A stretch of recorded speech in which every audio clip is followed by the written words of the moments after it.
29 yanvarda Almutada Qozog'iston Uyg'urlarining Cumhuriyetlik Etno Madaniyat Markazi tarkibidagi yigit boshlari kengashining uyushtirishi bilan yigit boshlarining Cumhuriyetlik mashrab qurilgan. Uningga Almuta shahri va Almuta viloyatining Panfilov, Uyg'ur, Emgakchi Qozoq, Jambul, Ili, Talg'ir nahiyalarining bosh yigit boshlari shundaqla mazkur mashrab o'zining tunji o'ltirishining tonilgan Uyg'urshunos olim va jamiyat arbobi Savut Mollavutov tug'ilganligining 90 yillik xotirasiga beg'ishlab jamiyatlik birlashmalarining vakillari, ziyolilar va yoshlar qatnashgan. Mashrabning asosiy maqsadi mashrabdan iborat bu Uyg'ur milliy an'anamizni targ'ib qilish, yoshlarimizni millatparvarlikka, vatanparvarlikka, odamgarchilikka chaqirish, milliy qadriyatlarimizni saqlash va atoliq shaxslarimizni xalqqa tunishtirishdan iborat bo'lgan. Ma'lumotlarga qaraganda Uyg'urlarning mashrab an'anasi Qozog'istonda o'tgan asrning 90-yillardan boshlab, bo'libmi Sharq Turkistonda Xitoy tarafidan cheklangandan buyon tez rivojlanishga boshlagan. Hozir nahiyalik, shaharlik, cumhuriyetlik mashrablar mavjud bo'lib, ularning barligi yerlik hukumat organlari bilan kelishgan holda faoliyat olib bormoqda ekan.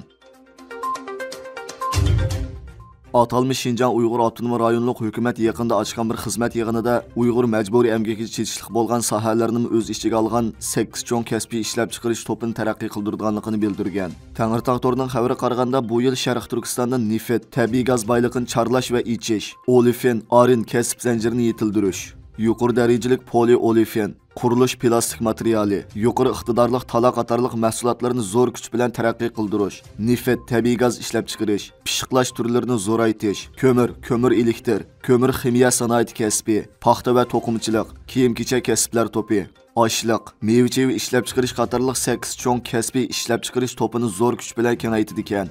Xitoyda umumyuzlik yo'li qo'yilgan intayin qattiq Xitoy virus yuqum tadbirlar tufaylidan Xitoyda iqtisod chekingandan keyin atalmış Şinjan Uyg'ur Avtonom rayonluq doiralar arqa-arqadan yig'in ichib Sharq Turkistonda Xitoyni ta'minlaydigan energiya, oshliq, meva-cheva bazasi, qo'y-kala boqmachilig'i bazasi qilish deganlarni kuchab ta'kidlamoqda ekan. Yuqorida tilga ilingan cho'ng kasbiy ishlab chiqarish to'pining mutlaq ko'p qismining Uyg'ur majburiy emgakka chetishlik bo'lgan paxta va paxta buyumlari, to'qimchilik, Amerikaga kirish cheklangan kun taxti yasashda qo'llaniladigan metallar bilan munosabatlik bo'lishi diqqat qo'zg'agan. Bundan sirt, ya'ni Sharq Turkistondagi ko'mir sanoatining rivojlantirilishimi Sharq Turkistonning muhit bulg'anishini texim ilgari surdiganligi mo'ljallanmoqda ekan. Yaqinqi yillardan buyon Amerika hukumati Xitoy korxonalarining yuqori texnikalik o'zak va yerim o'tkazgich texnikasiga erishishini cheklash uchun bir qator tadbirlarni qo'llangan bo'lib, navbatda Amerika, Yaponiya va Gollandiya birlashib Xitoyga o'zak texnikasini cheklash kelishimi tuzgan. New York vaqt gazetining xabar qilishicha, Yaponiya va Gollandiya dunyodagi eng ilg'or yerim o'tkazgich uskunalarini ishlab chiqarish iqtidoriga ega bo'lib, aloqador kishilarning oshkorlashicha, ikki davlat 27-yanvar kuni Amerika bilan Xitoyga bir qism o'tkir uskunlarni eksport qilishni cheklashga qo'shilgan ekan. Ma'lum bo'lishicha, ikki davlat amaldorlari juma kuni Washingtonda Amerikaning davlat bexatarlik amaldorlari bilan yuqori darajali suhbat o'tkazgandan keyin kelishim hosil qilgan. Bu kelishim amaliyotda Amerika Biden hukumatining o'tgan yili 10-oyda chiqargan eksportni boshqarish belgilamasini bu ikki ittifoqdosh davlatga kengaytirish bo'lib, Yaponiyaning Nikon va Tokyo elektron cheklik shirkati bilan Gollandiyaning Amil Holding shirkati bu kelishim doirasiga aktiv kirgan. Xabarda aytilishicha, bu masalaning sezgurligi sababli hech qaysi taraf oshkor bayonot e'lon qilmagan. Tafsilotlarmi oshkorlanmagan. Uchrashishga Oqsaroy davlat bexatarlik maslahatchisi Jek Sullivan riyosatchilik qilgan. Mazkur kelishim Xitoy korxonalarining yuqori shirkatlardan o'zak yasashda ishlatiladigan ilg'or texnikalik uskunlarga erishishni cheklashni asosiy maqsad qilgan ekan. Uyg'urlarda o'ziga xos milliy aloyidalikka ega har xil tantarbiya turlari bor bo'lib, buning ichida futbol alohida o'rinda turdi. Ba'zi tarixiy ma'lumotlarda O'rta Osiyodagi Turkiy qavmlarining qo'zini tulumchilab so'yib, ichiga yel to'ldirib ishlangan to'pni tepish usuli bilan qarma-qarshi qal'alarning ichiga kirgizadigan tepuk tepish nomli bir o'yini borligi. Turk qomusi 29-tom, 384-bet, ya'ni Turk milliy madaniyati degan kitobning 276-betida futbol, chavgan o'yinlari Hun davridan buyon Turkiy qavmlar orasida o'ynalgan deganlar xotirlangan. Tarixiy paketlardan qaraganda futbol yoki top Turkiy qavmlar tarafidan ijod qilingan bo'lib, u chaqlardagi top hozirgi zamondagi topga o'xshashmasdan Turkiy tillar divonida ko'rsatilgandek tulum so'yilgan qo'zi terisiga yal qachilab tepish, yip top tepish, yumshoq narsalardan yasalgan topni tepish shaklida bo'lgan.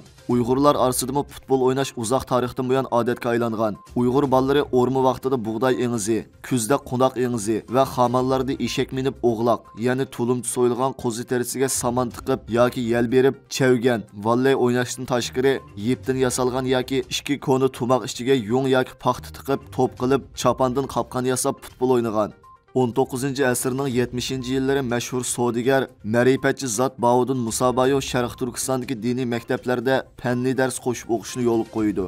1883-yili Atush Iqsoqda dastlab 3 sinflik maxsus fanniy maktab, 1885-yilga kelganda zamonaviy 8 sinflik fanniy maktab silib, 6 mo yerda tantarbiya maydoni yasagan bo'lib, o'quvchilar bu maydonda yugurish, sakrash, minish turish qatorliq oddiy tantarbiya mashg'ulotlarini elib berishdan sirt, chambash, futbol, arqon va kaltak tartishmoq, asir ilish, tosh keldi, tosh ketdi qatorliq tantarbiya faoliyatlari bilan mashg'ul bo'lgan. 1902-yili Baudunbay o'z xarajati bilan Rossiya, Turkiyaga o'quvchi chiqarib, o'qish bitirib qaytgandan keyin boshqa tantarbiya turlari qatorida futbolni zamonaviylashtirgan. Natijada Uyg'ur tunji zamonaviy futbol komandasi qurgan. Uzoq o'tmay futbol butun Sharq Turkistonga tarqalgan. 1927-yili iyul oyida Atush Iqsoqda qurilgan Uyg'ur futbolchilar komandasi Angliyaning Qashqarda turishlik konsulining futbol komandasi bilan musobaqalashib, ularni 1 ga qarshi 2 natija bilan Shveysariyaning ishdan sirtqi futbol komandasini 0 ga qarshi 7 natija bilan yengib olgan. Ayni vaqtda Iqsoqda qurilgan futbol komandasining a'zolari garchi yeshi 70 dan oshgan bo'lsa-mo, yangi zamon futbol maydonidan o'rin olgan. 1951-yili yashangan dehqonlardan tarkib topgan bu Uyg'ur futbol komandasi G'arbiy Shimol rayoni bo'yicha chempion bo'lgan. Bu ahvollar bizga futbolning Uyg'urlarning an'anaviy milliy tantarbiya turlaridan biri ekanligini, uning xalqimiz orasida xili burunli keng umumlashganligini ko'rsatadi.